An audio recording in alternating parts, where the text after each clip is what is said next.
we have almost 9,000 rooms and we haven't even scratched the surface in Atlanta, right? What we do is when we go into a new market, especially, we make sure that there's a demand for our housing solution for at least 100,000 people. We have 9,000 rooms.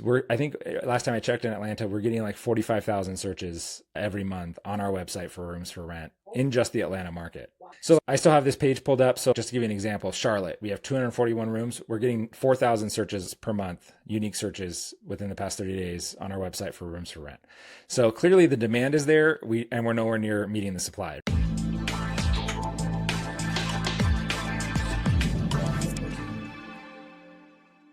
Welcome and make yourself at home. We have got Devon, is it Aguirre? Agiri. See, I have Devon Aguirre. He is with PadSplit. PadSplit is a Southern California, he's a market manager. This is a company involving co-living and affordable housing. They've got a track record in proptech and market expansion. Devon advocates for rental models that balance higher cash flow, reduce vacancy, and community impact. He's a regular speaker at real estate investor events, helping landlords and developers understand co-living financials and operational trade-offs. Thank you so much for being here today. I'm so excited about talking to you about PadSplit and how you guys actually work. So can you give us an idea how co-living works? Because I know everybody first thinks it's a sharing an apartment, having a roommate. So tell us how co-living actually is supposed to work. Yeah, so co-living in general is just how you described it, right? It's people living together with shared housing. There's different formats on how you can structure co-living. Some people do it like by the bed almost, right? Two people sharing individual beds in a room.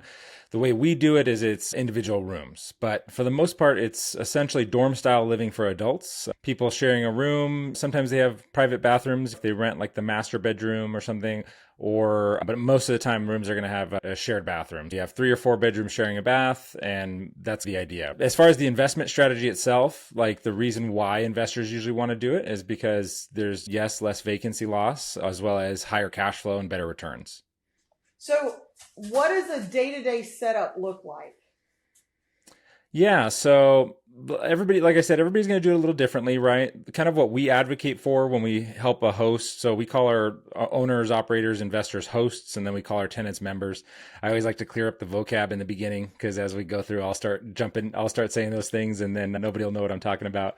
But so when we speak with a host for the first time and we're walking them through the process, what we advocate for is not only renting out each room in a property, but adding extra rooms through converting extra common areas like living rooms, dens, offices, turning those into extra bedrooms. What that does is it helps mitigate some social conflicts, right? Having a couch and a TV in a living room doesn't really build the sense of community people think it would. People tend to fight over the TV. One of the roommates might hog up the TV on a Sunday for watching the football game all day. And couches also invite guests, those types of things. And then common areas also, even if they're not furnished, people tend to store things there. They annex that space. So what we recommend is putting up walls, turning those into extra bedrooms. And then if you are going to leave a common area, leave like a dining room or something, someplace for people to eat together. That also discourages them from eating their rooms. But the standard setup, like for most of the hosts on PadSplit, what that's going to look like is buying, especially if an investor is acquiring something, it's going to be a 3-4 bedroom house, 2 to 3 bathrooms usually. And then 2,000 square feet plus is what we recommend on our buy box. Obviously, the more bedrooms, the better. So if you come into it with a 5-bedroom property and you're able to add 2 or 3, that's even better. A 4 or 3 that you're able to add 2 or 3, that can still work, right? And the idea is in today's market, buying a 3 or 4 bedroom property and trying to just rent it out on a traditional long-term rental doesn't cash flow, right? With this model, you're able to, especially if you're able to add those rooms, you're able to cash flow and significantly. So it dramatically increases the amount of cash flow you have on the property. But yeah, so I would say like you want to be in that 4 or 5 plus at least after any renovation is done. Sometimes it can work for 4 bedroom houses as is, sometimes even 3 bedroom houses, but usually when you start to get the 3 or 4 bedrooms, it starts to like break even compared to a long-term rental. What I would say is usually what we are helping people with is two major problems. There's other stuff we help with, but when an investor comes to us, the solution they're looking for is a solution to their cash flow problem or their vacancy problem. They're like, hey, I have this 3 bedroom house. It's not able, I just can't rent it for whatever reason. And so they don't mind breaking even a little bit more because they just need some cash flow. They need just some revenue for the property, right? So even renting it out in that 3 rooms, maybe if only 2 rooms fill, at least they're generating something rather than sitting vacant all year, right? And so that's the vacancy problem. But as far as the cash flow problem, when people want to be able to cash flow on these properties so they can acquire more real estate, usually you're going to be in that 4, 5, 6, 7, 8, 9, even 10 room space. We also get some investors who are building these things ground up and they have 16 rooms, all with ensuite baths. But yeah, so the traditional setup is, at least for PadSplit, we require that the rooms be furnished. So they need, like for a bedroom, they need bed frame, nightstand, and then if the rooms don't have a closet, which a lot of the added rooms usually don't have a closet, we require some place for the members to be able to store their clothes, so like a wardrobe or a dresser. And so that's the minimum requirements for a room. However, I usually recommend, if I'm talking to a host, to add in a little desk, right? You can get a desk on Amazon for like $75. And what that does is it helps give them a little space to work, or if they need to do anything, they can sit there. They don't have to always just be in the bed, that type of thing. And then as far as the kitchen, all you need is the major appliances: refrigerator, stove, microwave. Some hosts will go above like our minimum requirements and they'll put in silverware, a starter set of silverware, pots and pans, dishes. Those aren't required, and each host does it differently. They'll sometimes do it a little bit nicer, sometimes do it a little bit more minimal. It's really up to the host. So we, at the end of the day, what we are is we're just an online platform that connects those hosts with those members. So we don't hold any of these assets ourselves or anything like that. And so the nice part about being that way is because we don't own these things, we don't have super strict requirements as to like how you have to do things. We give you a lot of recommendations and data and manuals, guides on how to set these things up. But we don't say you have to have every room standardized this exact way, because we do know every property is a little different and every region's different and some things require different things. Yeah. So how do the tenants respond to the model? Yeah, so I will say, like when I first started with PadSplit, so I've been in the real estate industry my entire career. Ever since I graduated college, I was in the title insurance space for a lot of years. So I'm based out of Southern California. So I know we do things quite different than some of the other states. We have independent title companies and independent escrow companies, for instance. But I was a title rep for almost 10 years. I've been a loan officer. I'm a real estate broker myself. I've done a lot of real estate things. And so for me, it was always on like the residential side of things, working with real estate agents who are doing retail, right? People buying, reselling houses. So it was difficult for me to put myself in the shoes of someone who would rent a room in a PadSplit or a co-living property, right? And so that was a struggle at first for me to wrap my head around it, but really quickly, I'll be honest, like when I first was looking at coming aboard at PadSplit, I was like, is anybody really even going to rent these rooms? This sounds crazy, right? What is that? Maybe 100 rooms you can probably make work in a large metropolitan area. But then you really dive deep and you realize, because you're removed from that community, the people that are looking for more affordable housing options, you don't realize how many of them there are and what they are looking for. And so now that I've gone in the weeds here, I do see the amount of people is huge, staggering. The demand is nuts. We rent rooms in LA and Charlotte in a lot of markets for prices that shock me. To be honest, I've also been a little bit removed from the rental market for a little while. I've owned my house for about 5 years now. And I'm still shocked to this day what rates are for like studio apartments. And so these people are just really grateful to save a couple $100 a month on their rent. And there's different cases for different people of what they're looking for when they're looking to move into a PadSplit. You have some members who are looking to save money and they're like, hey, I'm a waiter and I just don't bring in that much income. And you have senior citizens who are maybe on fixed income, right? And they're never going to be able to afford a studio apartment. And so something like this is better. But then you also have people that are searching for a community and they're looking for people to live with. They don't want to be alone. They don't want to manage a whole apartment by themselves. They want minimal footprint. And also younger people, and this is one of the biggest misconceptions about it, is people always think, oh, students, right? Like college students, which actually we do get those college students, but it's actually more rare than you'd think, because of the fact that what ends up happening is the college students, they'll usually do this on their own. You get 4 or 5 friends together, they'll go rent a house and then rent each room out. Sometimes 2 in a room. That's what I did when I was in college. Me and a couple of buddies, we rented a little apartment and I shared a room with another guy. True roommates. But you do get younger people sometimes who are not even in college, but they're like, I don't want to be straddled to a $2,000 a month rent payment. I don't want to buy a house that's going to have this huge payment. I want to be able to once a month go to Indonesia or whatever, right?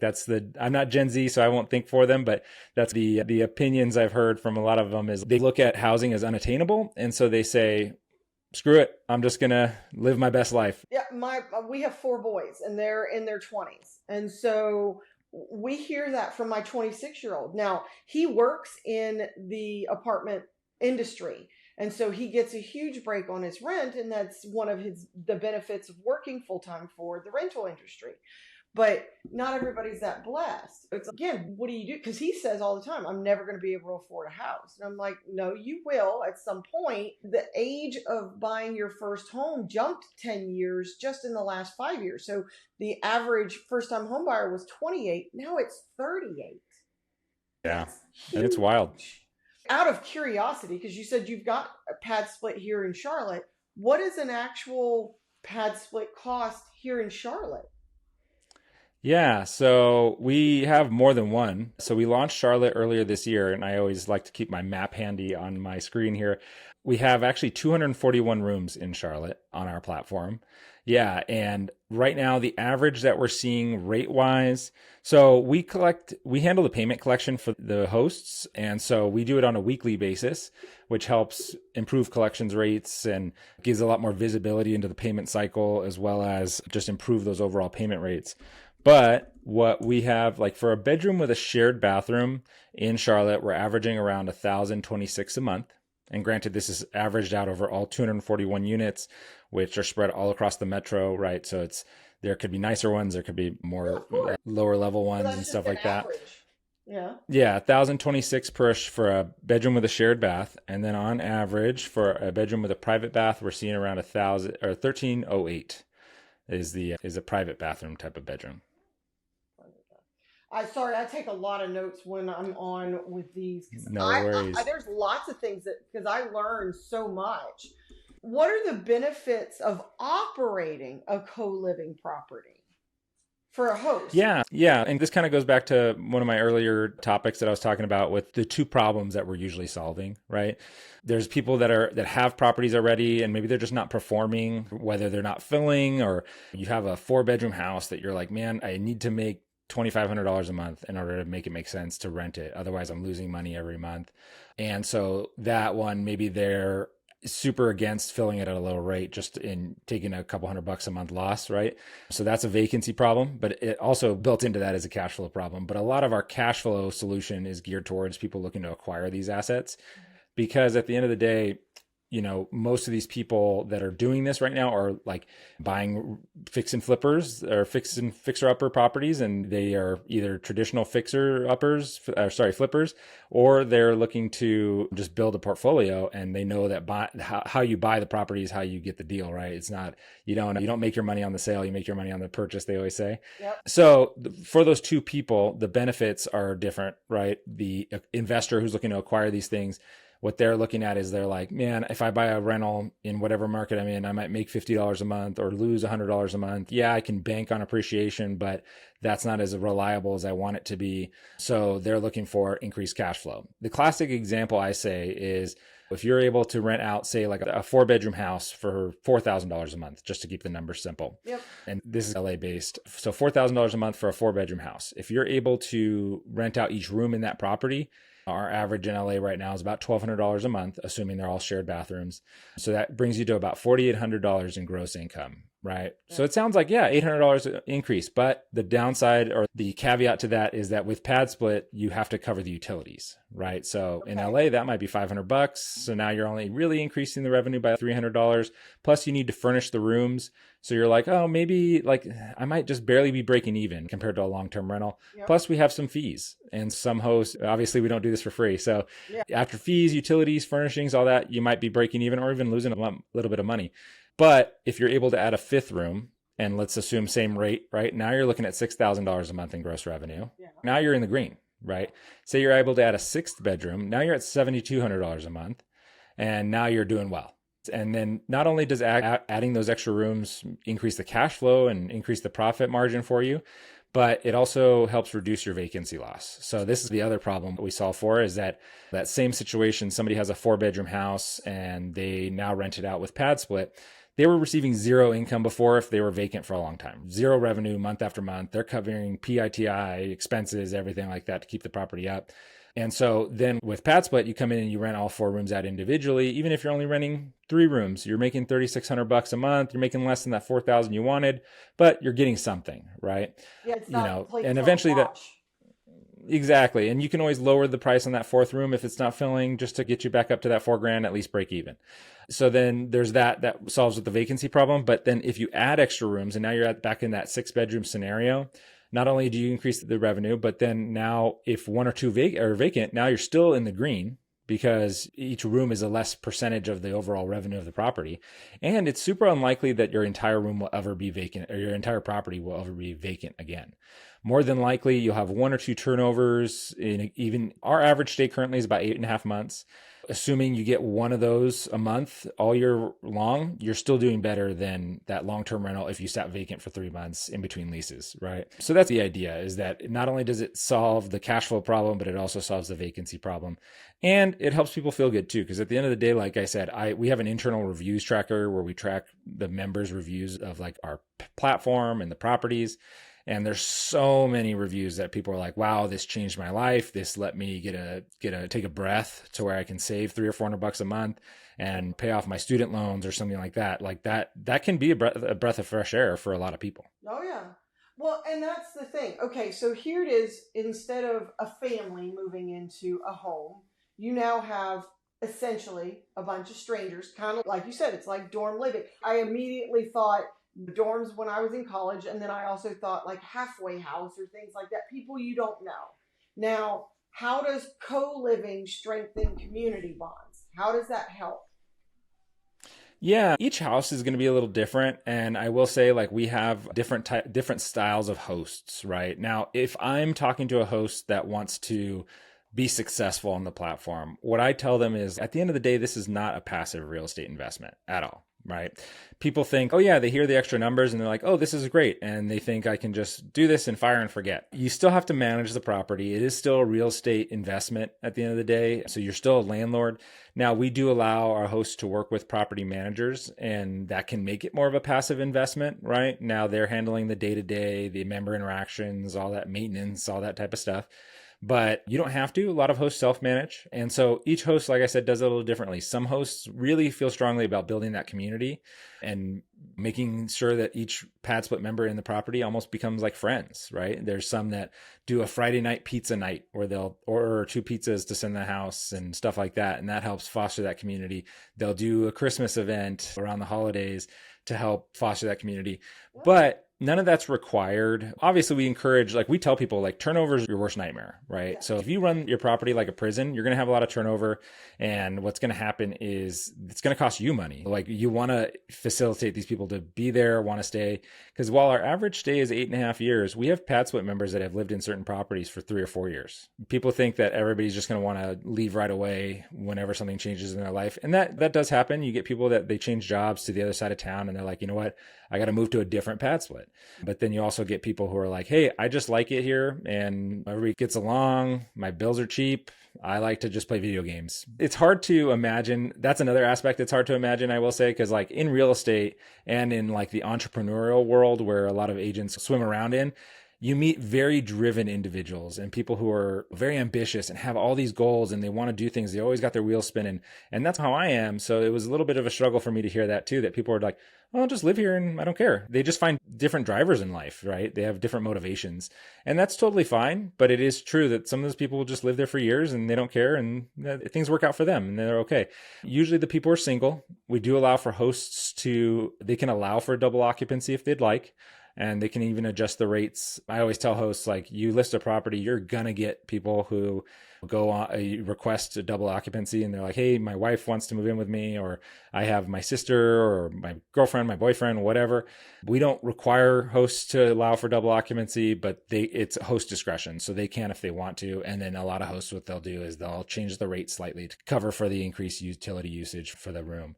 But yeah, so as far as building that culture, I think it's important, especially being proactive, communicating with the members. But we have plenty of hosts that also run it like a machine. And it's just like normal landlords, right? There's landlords who are like super in their tenants' business and they're like, hey, how's it going? They stop by once a month and bring them cookies or whatever, right? And then you have the tenants that have been burned by a bad tenant. It's the landlord that has been burned by a bad tenant at some point, and they're like, oh, I give them no leeway. By noon on rent day when it's due, if they haven't paid me, I'm starting the eviction process, stuff like that. You do see that trend play out on the PadSplit network as well. So I want to clarify something because you said two different things, and I want to make sure I heard you right because it was shocking the second time it came out. Your average stay is 8.5 years. Oh, sorry. Did I say years? I meant months. We do have people that stay for years, but our average stay is 8.5 months. Okay. So the first time you said months, and the second time you said years, and I was like, whoa. Oh, yeah. Sorry. We've only been operating for 7 years. That'd be pretty impressive. And so I think, to be honest, that's where our average is lower than what I've even seen on the platform. Our average being 8.5 months, I think we've added more inventory in the last year than we did in the first 6. In calculating that average stay, those longer stays haven't even registered yet. A lot of them. I think we started this year at 12,000 rooms on the platform nationwide. We're just on the cusp of hitting 30,000 this year, and we're looking to move to 60,000 by the end of next year. So we're scaling really fast, and that's where some of the stats are still shaking out. But I have a feeling that over the next year or two, you're going to start seeing our average stay tick up even over 8.5 years. I have a property manager that manages 1,100 doors for PadSplit hosts, and we do a webinar or an in-person event, and we did a webinar this month, and I think his average stay was about 500 days. So that shakes out to almost a year and a half, and that's across 1,100 doors. So it shows you that with a well-run PadSplit, you get those longer stays. What we do see is shorter stays and higher turnover with properties that are not run well. And sometimes the hosts think it's our fault, but then they realize, like, I can show them, like, hey, there's this property next door to you that's actually had people stay for 5 years. Like, we give you a lot of guidance, but you do need to either actively manage it or work with a property manager if you're not capable of doing that. So what makes a property a good fit for co-living? Yeah, so there's a lot of factors that go into it. We have a buy box that we send out that kind of is like a general recommendation for what makes a good PadSplit. And it really is going to depend on the market, right? So we operate in about almost 30 core markets throughout the United States, but technically we can also operate in all 50 states. So technically you could put a PadSplit in North Dakota, right? We don't have any there yet, but really what that ends up meaning is that's a different type of service that we provide. So like in our core markets, we advertise the listings, right? We put them out on Zillow, Zumper, Roomies, all the major sites. We also do Google SEO, social media ads, all that stuff to drive traffic to the listing. And we, in a core market, take it upon ourselves to fill the rooms, almost send you bookings so that way you can fill your rooms. Yeah. And so in an emerging market like North Dakota, for instance, member acquisition is driven a little bit more by hosts. But I say all that to say the difference is like in a core market, which are usually the major metros like Charlotte, Dallas, Houston, San Antonio, Austin, LA, Vegas, right? Those types of bigger cities. What you're looking for is, depending on the market, like I'm in LA, public transit is abysmal here, right? So unless you're like in downtown, nobody rides the bus, right? It's going to take you longer to ride the bus and the train than it does to just get in your car and sit in the traffic. But in a metro like Atlanta, for instance, public transit's a much bigger used thing. And that's actually where we started. We have almost 9,000 rooms there. So if I was telling somebody in Atlanta about purchasing a PadSplit, I'd probably say, hey, look for something closer to a public transit, right? Within a half mile at the most, unless you're going to offer a lot of parking. But most of our members in Atlanta don't own cars versus in LA, you have to have parking or be so close to the major metro that like people can ride a scooter or ride the bus or whatever. Members will sometimes ride bikes, they'll ride scooters, they'll get in cars, they'll take Uber, they'll take bus, they'll take train. So that's a huge factor. We recommend on the buy box to avoid HOAs, but we have plenty of pad splits that are in HOAs. It's just that's where it can get a little precarious, right? You might get more complaints in an HOA. Street parking might not be allowed. I'd say 9 times out of 10, most pad splits are going to be predominantly street parking. Very rarely do you get a 10-bedroom house with 10 driveway slots. Sometimes you get them in some of the more spread out markets where you have like more land on the lot and you can maybe make a little parking lot almost. But most of the time it's going to be street parking. So looking at corner lots instead of cul-de-sacs, avoiding HOAs is important, but not. And one of my rules of thumb when people ask me like, what do you think of this property? It's in an HOA. And I'm like, what's the HOA monthly? And they're like, oh, it's $450 a month. And I'm like, oh, $450 a month, don't do it.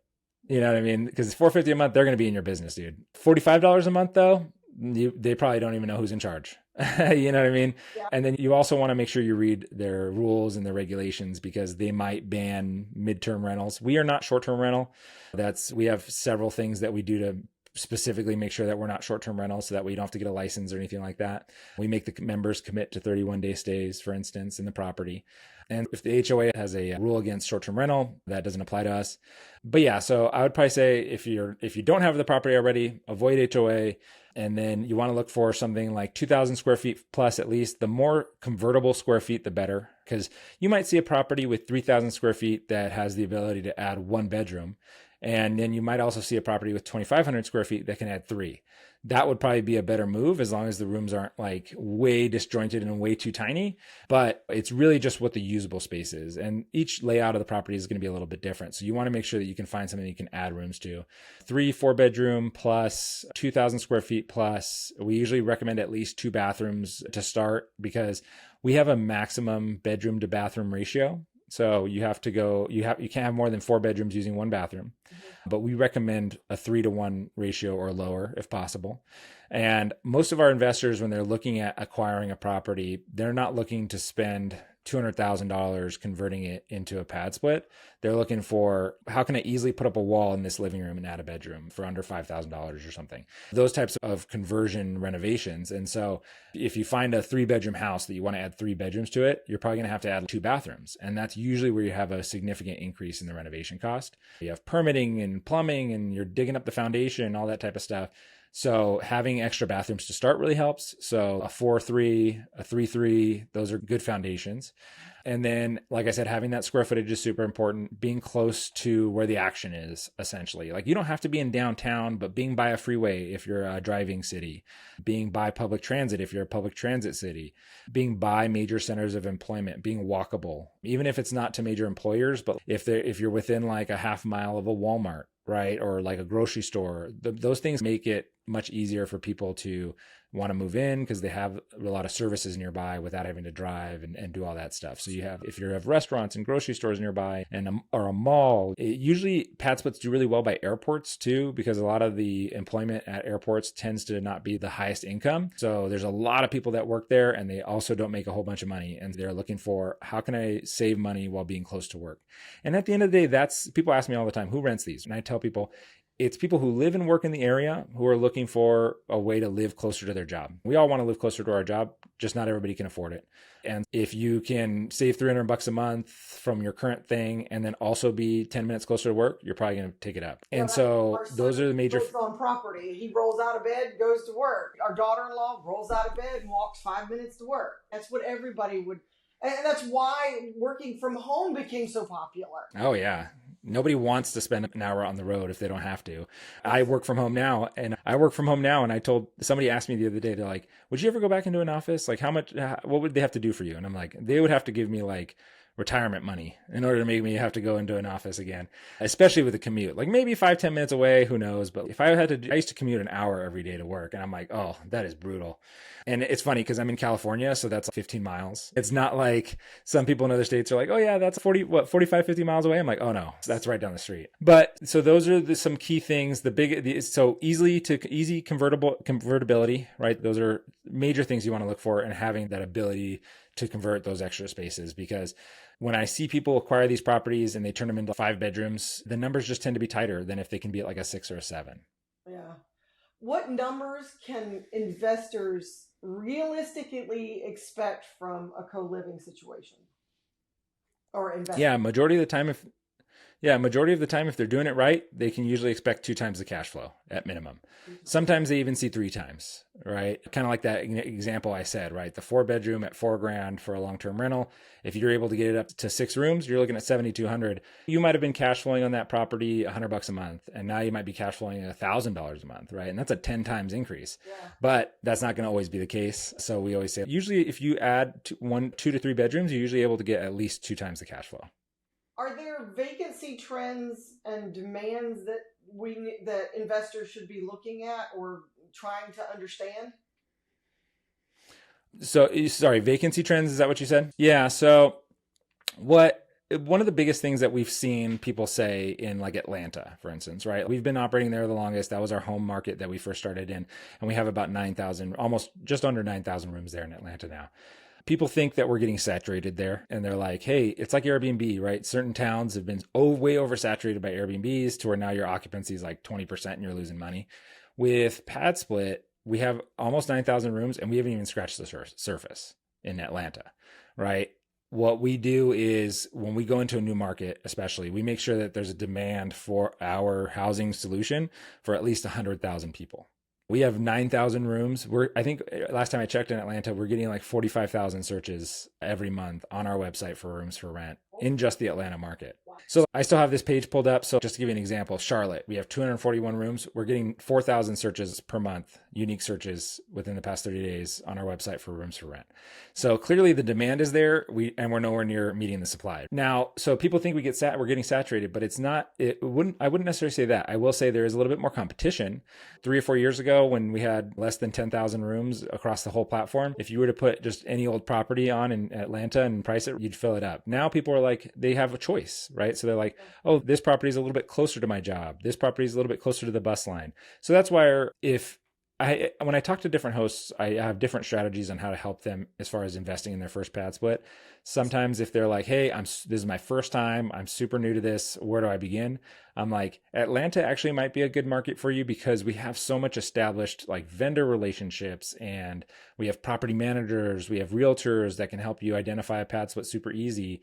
We have lenders, every service that you can need to just guide you through the process, especially for an out-of-state investor right now. Because I'm in California, I get a lot of investors that are like, I want to do this, but I don't want to do it in California. So I would say try Atlanta because we have a huge network built out.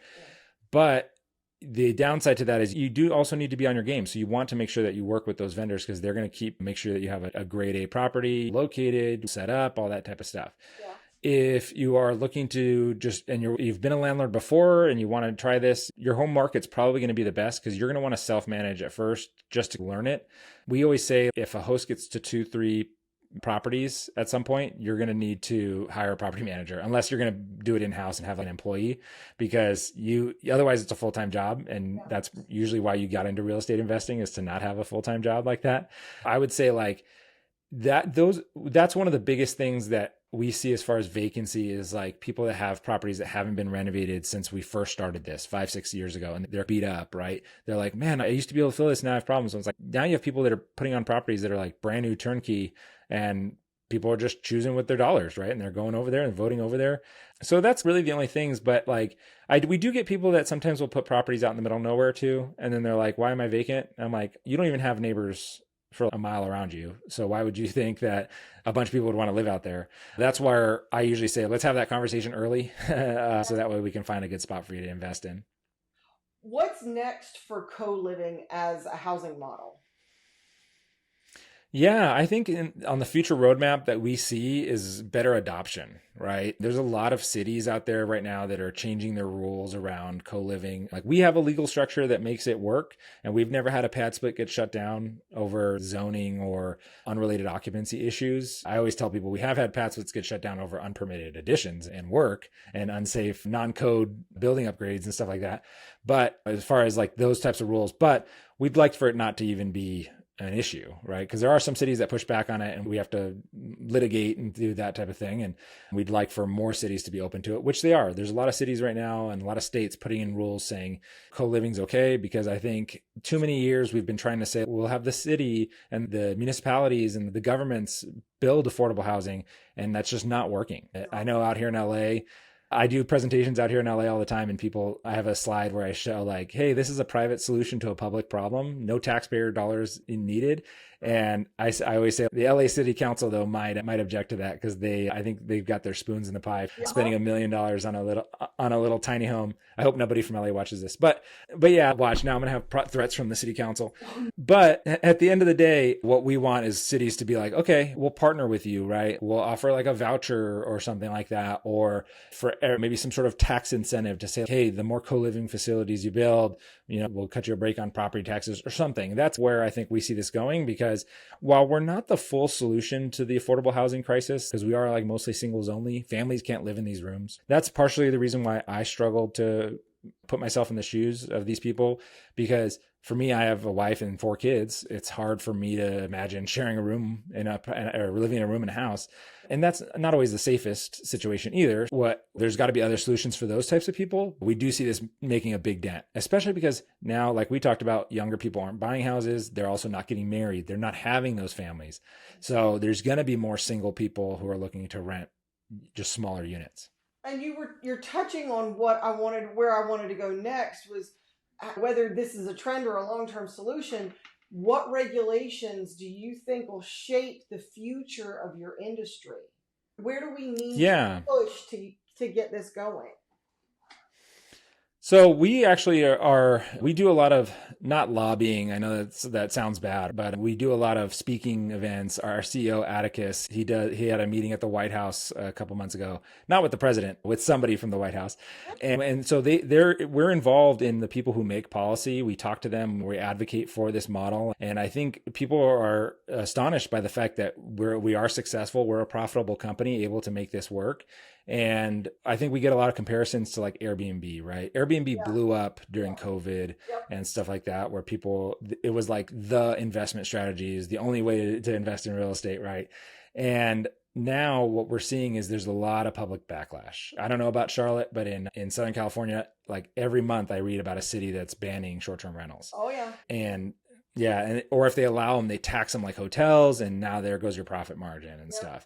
I don't think we'll get the public backlash that did, because say what you will about Airbnb, I don't really have an opinion on it either way. Some people say like they're taking housing away from local people, but at the end of the day, whether that's true or not, they have that stigma. But we are providing housing, right? We are taking like a 4-bedroom house that would only house a family of 4 or 5 maybe, and we're putting 6 people in there, right? And then even more, sometimes a 3-bedroom house turns into a 7, and now you're housing 7 people where maybe only 5 people lived in that house, right?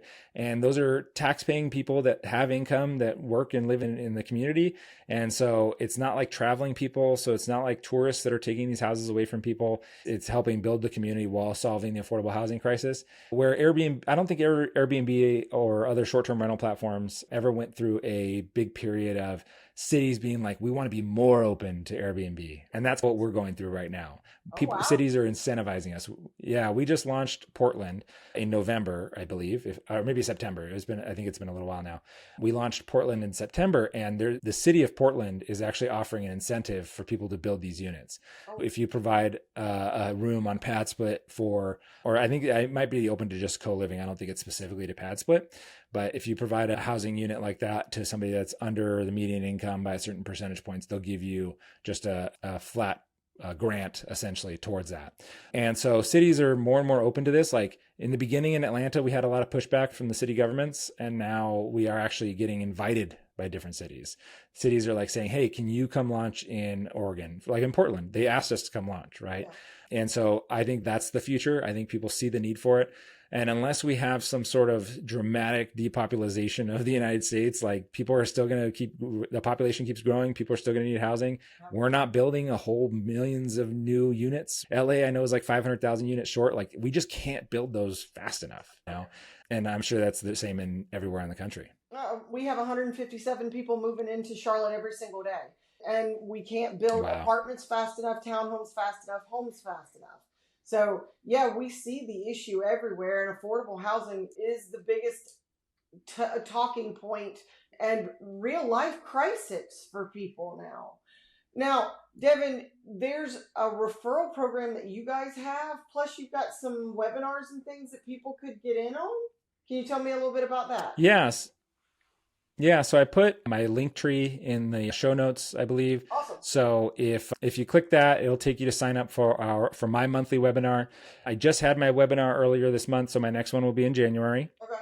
And I do that. It's about an hour. I tend to focus on Southern California, but the ideas apply nationwide in all of our markets. And really, it's just I do a case study where I find a property that kind of works for PadSplit, and I'll do it live on the call.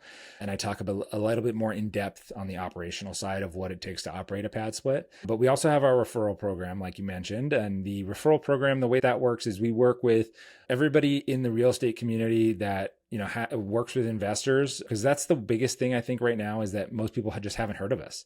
Yeah. Like in LA right now, the model is doing great out here, and we just launched LA earlier this year, and we've scaled up to almost 200 rooms, I believe, in LA from almost nothing earlier this year, and we're going to keep growing. And really, what it is, like I find myself doing is a lot of education. People are like, "What is that? What is PadSplit? What is co-living?" I know on the East Coast, co-living is a little bit more popular and more understood. But I think getting our brand name out there and the idea is what helps add these units and meet that demand out there. And so what we do for the referral program is for somebody, so even if this doesn't work for you as an investor, particularly you're like, no, I have my own strategies that I do. You can always, if you have somebody that you know that maybe has a property that's not performing very well, or they're interested in this idea, if you send them to us, we pay you $1,000 referral bonus as long as they list at least 4 rooms for at least 90 days. And feel free to reach out to me. My contact information is on that link tree as well. I can walk you through the referral program because you do need to set up an account on the website. And so that way you can track those things. But then after that, you can do a warm intro to me or somebody else from PadSplit. And we like to pay those referral bonuses. I always tell people it's not like we'll fight that, because at the end of the day, it's much easier for that to work. People hearing about it from a friend makes a lot more sense than us like just Facebook ads or something. So yeah, we like to do that. A warm introduction, you can't be in hands down anywhere. Devin, thank you so much for being on Make Yourself at Home today. It has made a huge dent because I had never heard of you, and I was so stinking excited about you being on. I have all of your socials. They're going to be in the comments. We're going to have your link tree and everything set up so people can find you. But again, thank you so much for teaching us a little bit about co-living and how we can move forward. Awesome. Thanks so much, Dee, for having me. This has been great. I love all the questions, and I know I talked a lot, but I was trying to be as informative as I could. Oh, it was perfect. Thank you so much. Thanks for joining me on Make Yourself at Home. I hope you found insights and inspiration to help you navigate your real estate journey with confidence. Don't forget to follow, subscribe, and share this show with your friends, because everyone deserves to feel at home. Until next time, stay informed, stay empowered, and keep making moves that matter.